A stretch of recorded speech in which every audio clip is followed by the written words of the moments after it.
Parvenir à l'autonomisation féminine pour lutter efficacement contre la pauvreté qui touche les femmes et les jeunes filles au nord, à l'ouest et au centre de la Côte d'Ivoire, c'est le but visé par le Fonds des Nations Unies pour la population dans le cadre de son 7e programme de coopération avec le gouvernement ivoirien avec le soutien financier de Global Affairs Canada. Dans ce cadre, des femmes résidentes de la ville de Bouaké se sont regroupées au sein de l'association Femmes Battantes afin de pratiquer des AGR, des activités génératrices de revenus mises en œuvre par l'ONG Sensa. Les bénéficiaires du programme donnent ici leurs impressions.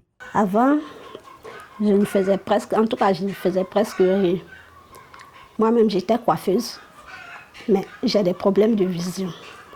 Et pour cela, j'ai arrêté un peu. Donc, pour cela, je n'arrivais pas à subvenir aux besoins des enfants. Et ma grande fille, aujourd'hui, elle a 2 enfants, à défaut de moyens. Parce qu'elle s'est laissée embobiner par les jeunes garçons dans les rues. Aujourd'hui, personne ne peut assurer ses coûts. Donc, elle a arrêté. Je dois suivre sa petite sœur.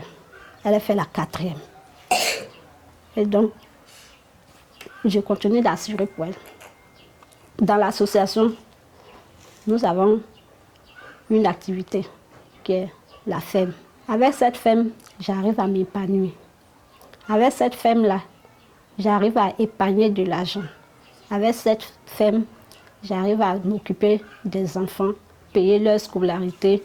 En tout cas, je fais tout pour ne pas que sa petite sœur tombe dans le même piège qu'elle. Et chaque fois, je lui donne ce conseil-là. Je ne veux pas qu'elle tombe dans le même piège que sa grande sœur. Avant chaque fête-là, elle pouvait porter 2 fois, 3 fois les mêmes habits pendant 3 fêtes. Mais aujourd'hui, avec l'activité, en tout cas, chaque fête, je paye ses habits. Et aujourd'hui, elle est contente. Elle n'est plus triste comme avant. Elle se sent à l'aise. Elle n'a pas de problème à marcher longtemps avant d'arriver à ses cours, à l'école. En tout cas, aujourd'hui, moi, en tout cas, j'arrive à m'épanouir. Je suis en tout cas fière de l'activité que nous menons là. Avant, maman n'arrivait pas à payer mes fournitures, mes habits. Mais aujourd'hui, grâce à l'activité, elle arrive à payer tous mes besoins. Et aujourd'hui, je suis heureuse. Avant, quand elle ne faisait pas, je me sentais mal. Même pour sortir, je n'aimais pas. Parce que je n'ai pas d'habits, donc je reste à la maison.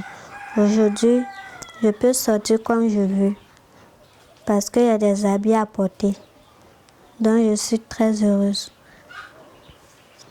Elle me dit de ne pas regarder les garçons, que de suivre mes études. Que si tu regardes les garçons, que tu vas rester derrière.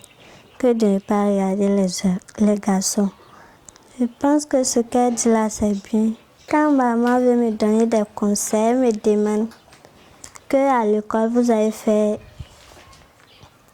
les cours sur les 16 menstruels. Je dis oui. Souvent, elle dit non.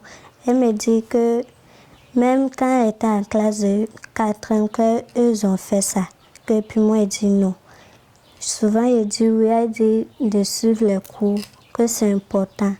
Elle commence à me donner les conseils. Ce que je peux dire à mes camarades de ne pas suivre les garçons. Suivons nos études. La superviseuse des activités d'autonomisation féminine à Bouaké mettant l'accent sur le mécanisme de fonctionnement de ces groupements de femmes. Aujourd'hui, je peux dire que les activités fonctionnent bien. Et les femmes aujourd'hui, en plus de ces projets collectifs, ont mis des groupements qu'on appelle AVEC, Association villageoise d'épargne et de crédit, qui leur permettent de se faire des prêts et de pouvoir grandir aussi, prendre en fait leur activité génératrice de revenus individuels, sans dépendre du groupement collectif. Aujourd'hui, nous voyons que ces femmes, elles arrivent à cotiser, puisque les parts vont de 1 à 5 parts. Et leurs cotisations s'élèvent par semaine Les parts sont à 500 et aujourd'hui nous voyons que ça va bien. Écoutons le directeur des programmes de la dite ONG qui explique en détail les fondements et fonctionnements de ce programme. Il faut dire que dans le cadre du 7e programme de UNFPA, il y avait un volet autonomisation de la femme et donc surtout qui mettait un accent sur l'éducation, le maintien des jeunes filles à l'école. Et donc nous, très rapidement, on savait que l'un des moyens, l'un des problèmes, n'est-ce pas, à l'éducation de la jeune fille, c'est le manque de ressources au niveau des familles. Et donc, avec UNFPA, on a développé la stratégie de mettre en place des activités génératrices de revenus, mais en direction des femmes. Parce qu'on sait que lorsque la femme a les ressources, lorsqu'elle a les moyens, ça rentre forcément dans la famille, ce qui n'est pas toujours le cas pour les hommes. Donc, on a identifié avec les centres sociaux des femmes qui sont vulnérables, donc qui ont des filles à l'école, mais qui sont vulnérables économiquement. Et des filles pour lesquelles, si rien n'est fait, le risque d'abandon est très élevé. Donc avec les centres sociaux, on a identifié ces filles et on est remonté au moment de ces jeunes filles qu'on a essayé de mettre en groupement. Donc les groupements ont été mis en place avec des statuts règlements intérieurs qui ont été élaborés pour chaque groupement. Elles sont allées en AG électif pour élire leurs représentantes, toujours assistées par le centre social. Et à la fin, elles ont fait l'ouverture de leur compte à la COPEC. Et donc, on a viré les fonds de l'AGE avec elles. Et on a étudié l'activité génératrice de revenus que le groupement voulait mettre en place pour voir la rentabilité de l'activité, si elle maîtrisait un peu l'activité et tout. Et donc, l'activité a été lancée. Il faut dire qu'on avait 6 AGE l'année passée, 6 AGE à mettre en place. Donc, nous, on a 2 régions d'intervention, la région de Ifou et la région de Gbeke. Donc, les 6 AGE ont été mis en place l'année passée. Donc, il y a 2 AGE dans Ifou, avec à Daoukro une AGE de production de manioc, donc, qui est encadrée par l'ANADE. Et en Bayakro également, on a mis en place une AGE de production de volailles, avec un groupement de femmes. À Boaké, nous avons 2 AGE, une de production de volailles, pour le site auquel on est, et aussi une AGE de commercialisation des riz.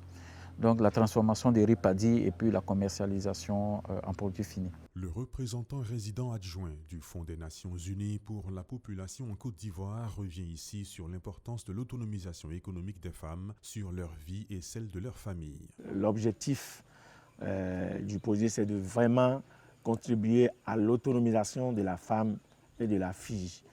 Et vous savez que les statistiques en matière d'éducation pour les filles sont vraiment inquiétantes. Et l'un des problèmes, c'est l'autonomisation économique. Et donc si ces femmes, je dirais, ont pu s'organiser, ont pu être vraiment encadrées, et d'après ce que j'ai entendu, sont maintenant à leur 3e cycle, n'est-ce pas, d'élevage et de vente de ces poulets, pour en moyenne, je pense, 400-500, n'est-ce pas, volailles par cycle. Je pense que c'est très, très encourageant et je voudrais les féliciter, les remercier.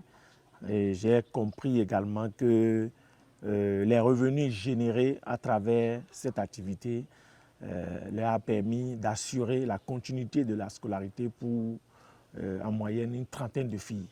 Et c'est très, très encourageant.